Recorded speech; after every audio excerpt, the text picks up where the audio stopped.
Hello everyone, welcome again on my YouTube channel creative and info. मैं हूं मनीषा मीना और आज के इस वीडियो में आपके साथ शेयर करने वाली हूं साइंस का लेसन प्लान, जिसका टॉपिक है रेशियो से वस्त्र तक। यस गाइस, आज का ये lesson plan Hindi medium students के लिए होने वाला है।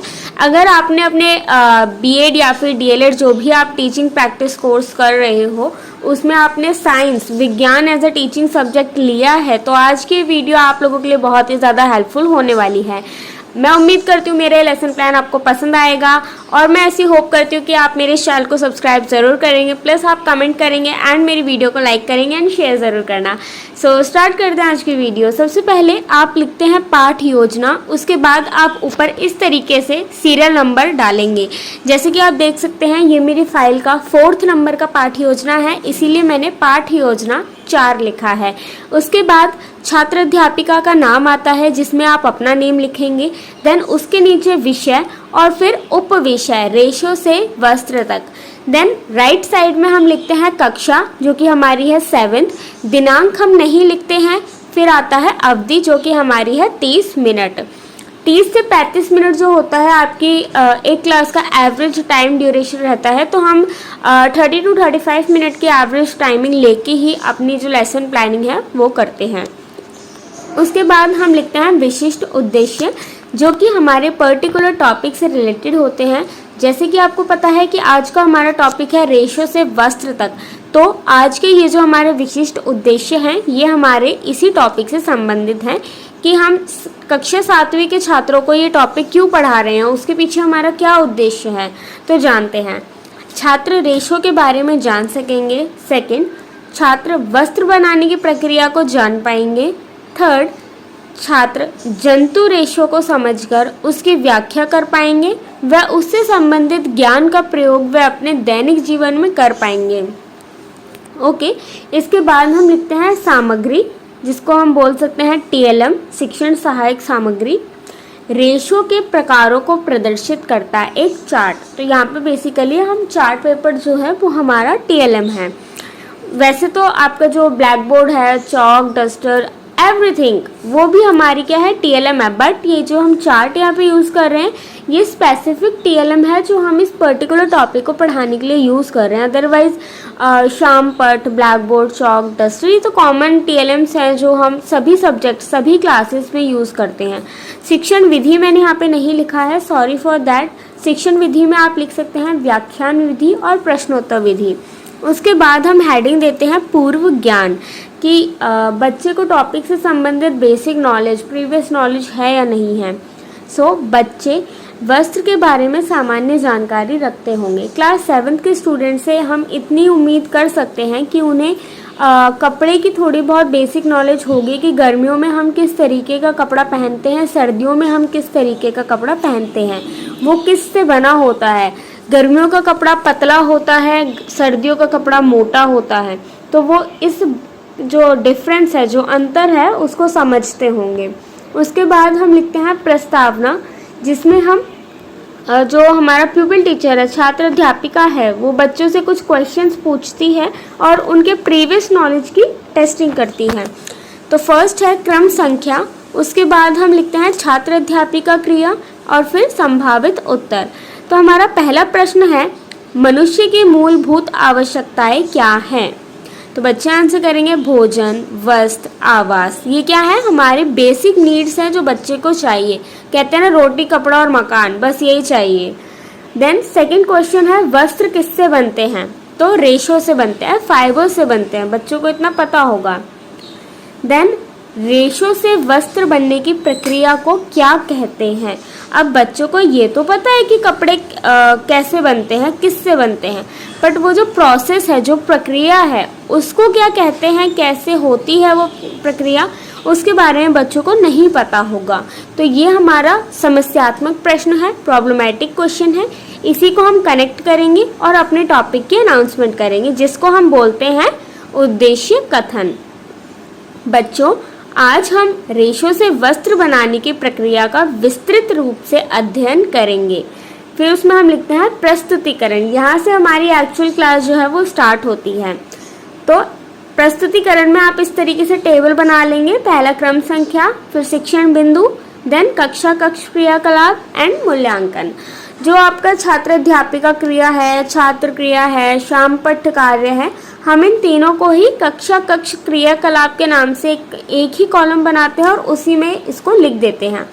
क्योंकि अगर हम इन तीनों को अलग अलग लिखेंगे, अलग अलग कॉलम बनाएंगे, तो हमारी जो शीट है प्लस जो हमारा लेसन प्लान है वो बहुत ज़्यादा हौच पौच हो जाएगा, उसमें क्लैरिटी नहीं होगी। तो स्टार्ट करते हैं। पहला क्रम संख्या, पहला शिक्षण बिंदु से रेशो के अर्थ तथा परिभाषा की व्याख्या। अब जैसे कि मैंने अभी बताया कि हम छात्र अध्यापिका क्रिया, छात्र क्रिया और शाम पठ्य कार्य, इसको हम कक्षा कक्ष क्रियाकलाप में करते हैं, बट इसको हम हेडिंग दे देते हैं। जैसे कि आप देख सकते हो, मैंने यहाँ पे हेडिंग डाली है छात्र अध्यापिका क्रिया। देन छात्र अध्यापिका बताएंगी कि रेशे का क्या अर्थ होता है। तो बच्चों, जंतुओं और पेड़ पौधों से हमें तरह तरह के तंतु प्राप्त होते हैं, जिनको कि महीन रूप से परिवर्तित कर उनसे कई प्रकार के वस्त्र या रस्सियाँ बनाई जा सकती हैं। उसके बाद यहाँ पे मुझे एक चीज़ याद आई, जो हम गेहूं की फसल करते हैं तो उसके जो मुझे इतना डिटेल में नहीं पता है, बट उसके से अंदर से एक बारीक बारीक सा हम धागा टाइप का कुछ कचरा वेस्ट स्ट्रिप टाइप की निकालते हैं, फिर उससे रस्सी बनाया करते थे हम लोगों के गांव में। तो अगर किसी को क्लियरली उस चीज़ का पता है तो प्लीज़ मुझे कमेंट सेक्शन में बताना। कमेंट करते हैं, कंटिन्यू करते हैं। देन आता है सामान्यतः मनुष्य कई प्रकार के रेशे का प्रयोग अपने लिए करता है, जैसे कि ऊन, कपास, नायलॉन आदि। छात्र क्रिया यहाँ पे हो जाएगी। सभी छात्र ध्यान पूर्वक सुनेंगे व पूछे गए प्रश्नों का उत्तर करेंगे। मूल्यांकन प्रश्न जो हम बच्चों के इवैल्यूएशन के लिए पूछते हैं, ताकि हमें पता हो जाए कि हम जो पढ़ा रहे हैं बच्चे को उसकी नॉलेज हो रही है या नहीं हो रही है, बच्चे को आपको पढ़ाया हुआ कंटेंट समझ में आ भी रहा है या नहीं आ रहा। तो इसके लिए ज़रूरी है कि आप बीच बीच में अपने जो आप टॉपिक ने पढ़ाया है, जो शिक्षण बिंदु आपने ख़त्म किया है, उसका आप मूल्यांकन भी करें। तो मूल्यांकन आप कैसे करेंगे? आप क्वेश्चंस के थ्रू करेंगे। सो यहाँ पे हमारा फर्स्ट क्वेश्चन है, रेशे हमें किन से प्राप्त होते हैं। देन सेकंड क्वेश्चन, रेशे से क्या बनाया जाता है। तो बच्चे आंसर करेंगे इजीली कि हम रेशे जो हैं हमें वो तरह तरह के पौधों से और जीवों से प्राप्त होते हैं, जिनसे हम अलग अलग तरीके के वस्त्रों का निर्माण करते हैं। ठीक है। देन सेकंड हमारा जो टीचिंग पॉइंट है, सेकंड जो हमारा शिक्षण बिंदु है, वो है रेशे के प्रकारों की व्याख्या। छात्र अध्यापिका बताती हैं कि बच्चों, रेशे कई प्रकार के होते हैं। जैसे रेशों को उनके स्रोतों के आधार पर दो प्रकारों में बांटा गया है। पहला प्राकृतिक रेशे, दूसरा कृत्रिम रेशे। तो हम बच्चों से पूछ सकते हैं कि बच्चों बताओ रेशे कितने प्रकार के होते हैं। देन हम इनको एक्सप्लेन करेंगे। प्राकृतिक रेशे क्या होता है? ऐसे रेशे जो हमें पेड़ पौधे या जंतुओं से प्राप्त होते हैं, उदाहरण रेशम और ऊन एक्सेट्रा। देन कृत्रिम रेशे, ऐसे रेशे जो हमें पेड़ पौधे या जंतुओं से प्राप्त नहीं होते बल्कि मानव द्वारा बनाए जाते हैं, जैसे कि रेयान, नायलॉन इत्यादि। सो हमारा मूल्यांकन क्वेश्चन, जो इवैल्यूएशन क्वेश्चन है, वो है पेड़ पौधों से जो प्राप्त रेशे होते हैं उन्हें हम क्या कहते हैं? उन्हें हम प्राकृतिक रेशे कहते हैं। देन थर्ड टीचिंग पॉइंट, प्राकृतिक रेशों से वस्त्र बनने की प्रक्रिया। छात्र अध्यापिका क्रिया, ऊन भेड़ या यौक आदि से प्राप्त होता है। जब इनके शरीर पर रोमों की काफ़ी बड़ी परत जमा हो जाती है तो उन्हें काट कर फिर उनको काट कर, यहाँ पे वर्ड का डिफरेंस समझना, यहाँ पे लिखा है उन्हें काट कर फिर उनको काट कर। छोटा सा माइनर डिफरेंस है, तो आप उसको मिस्टेक मत करना। काट कर ऊन प्राप्त किया जाता है। देन है रेशम। रेशम वास्तव में एक प्रोटीन होता है। रेशम कीट के लार्वा द्वारा रेशम बनाया जाता है। देन जूट पटसन के पौधे के तने को पानी में सड़ाकर उसके तने से प्राप्त किया जाता है। छात्र क्रिया में हम लिखेंगे, सभी छात्र ध्यान पूर्वक देखेंगे व समझेंगे। आपने जो यहाँ पे चार्ट बनाया है, जो आपका TLM है, आप उसके थ्रू बच्चों को इन सब की पिक्चर्स भी दिखा सकते हो। मूल्यांकन प्रश्न हमारा है, जूट किससे प्राप्त होता है? देन रेशम किसके द्वारा बनाया जाता है। लास्ट क्वेश्चन, रेशे कितने प्रकार के होते हैं।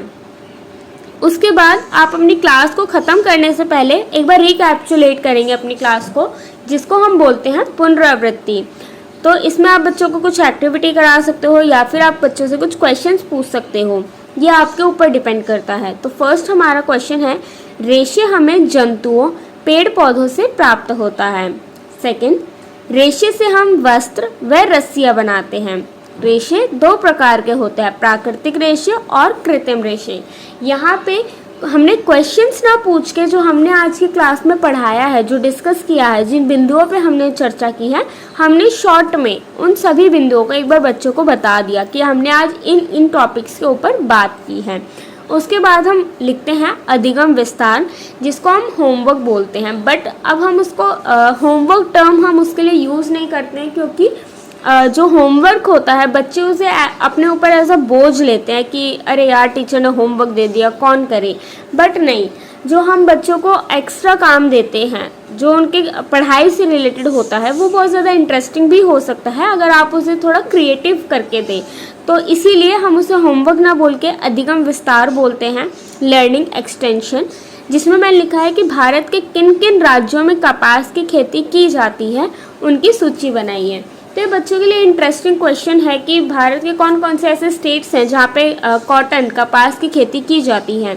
तो बच्चे अपने सोर्सेज के थ्रू उसको चेक करेंगे, रिसर्च करेंगे और फिर वो लिस्ट आउट करेंगे। तो ये बच्चों के लिए क्रिएटिव होमवर्क भी है। सो आई होप आज का लेसन प्लान आपको पसंद आया होगा, मैं उम्मीद करती हूँ। अगर आपको मेरा लेसन प्लान पसंद आए, वीडियो अगर आपके लिए हेल्पफुल हो, तो प्लीज़ मेरे चैनल को सब्सक्राइब ज़रूर करना। इसी तरीके के और भी बहुत सारे लेसन प्लान्स आपको मेरे चैनल पर मिल जाएंगे। Thank you so much guys, मिलते हैं नेक्स्ट वीडियो में। Bye guys, stay tune.